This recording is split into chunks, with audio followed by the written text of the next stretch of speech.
How to change language on WhatsApp. In order to change language on WhatsApp, open the WhatsApp application.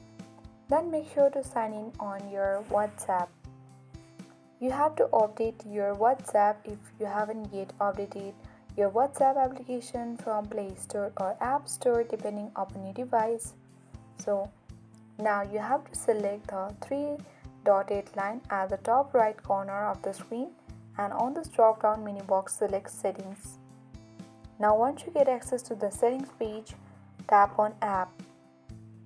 As you can see, currently this WhatsApp account's language has been set to English.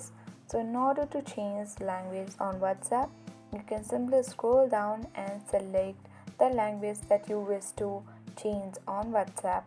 You simply need to tap on this small circle like icon next to the language, and then the app language on WhatsApp will be immediately changed.